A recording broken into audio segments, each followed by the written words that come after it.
je m'appelle Diane Nyangui Trifène, je suis maman de 2 enfants célibataires. Je suis entrepreneur dans la maroquinerie basée au Gabon. Ma formation, donc, je passe un bac scientifique, puis je me réoriente vers les sciences de gestion avec une expérience de plus de 10 ans en gestion administrative et je décide de me lancer dans l'entrepreneuriat et plus précisément dans la maroquinerie que j'exerce à temps plein.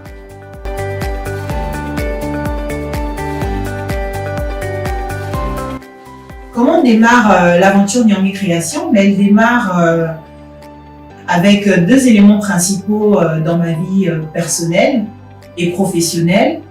Le premier élément, c'est la naissance de mes enfants. Donc voilà, c'est un événement très particulier pour moi. Donc je commence à me poser pas mal de questions. Et le deuxième élément, c'est un passage financier difficile de l'entreprise dans laquelle j'ai travaillé. À ce moment, je commence à faire des introspections et je me pose la question de savoir qu'est-ce que j'ai réellement envie de faire. Et la maroquinerie a été une évidence. Donc, Nyangui Création, qu'est-ce que nous proposons? Nous proposons différents produits, c'est-à-dire des sacs à main d'âme, des produits destinés à notre clientèle, c'est-à-dire des particuliers, mais nous proposons également des goodies d'entreprise dédiés aux professionnels, des conférenciers, des sacs à dos, tout type de produits liés à la maroquinerie et aux accessoires de mode. Nous faisons également de la formation, nous touchons également le design d'intérieur avec l'ameublement et la décoration d'intérieur. Nyangui Création ne fait pas que de la customisation. Nyangui Création est une entreprise de fabrication d'accessoires et de maroquinerie de mode.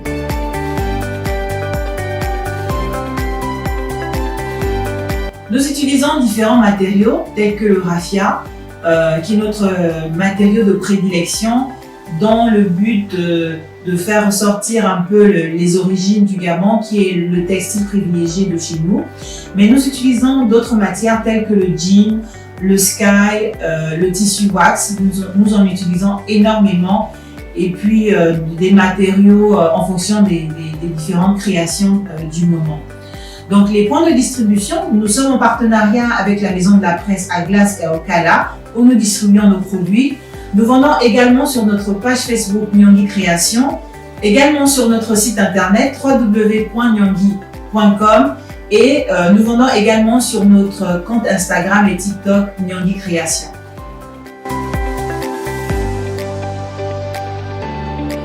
Qu'est-ce qui me caractérise le plus?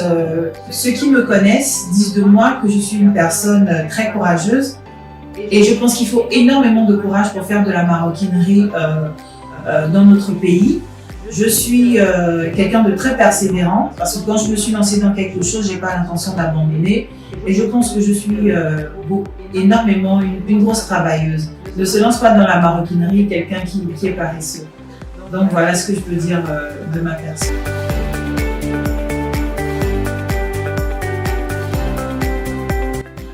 Nos perspectives d'ici les jours à venir, c'est de développer déjà nos ventes sur notre site internet www.nyangui.com dans le but évidemment de faire grandir notre entreprise.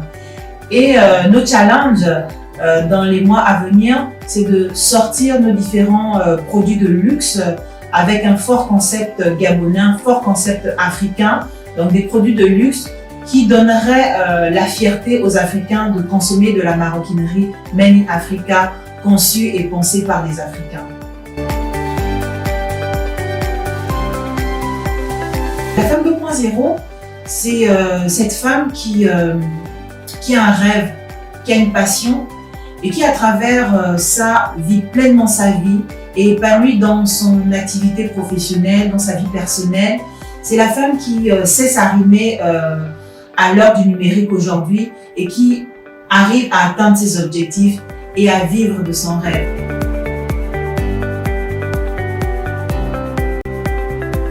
La femme qui m'inspire le plus, il y en a tellement, mais on va rester dans le domaine de la maroquinerie. Je pense notamment à Coco Chanel, qui est au niveau de l'entrepreneuriat féminin dans la maroquinerie, est une grande dame et qui a réussi à faire voyager sa marque et à faire immortaliser ses produits tel que le parfum numéro 5 que tout le monde connaît.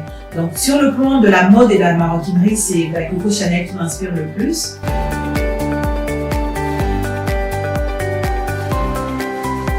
Donc les problématiques que nous rencontrons, c'est la cherté de la matière première sur le territoire.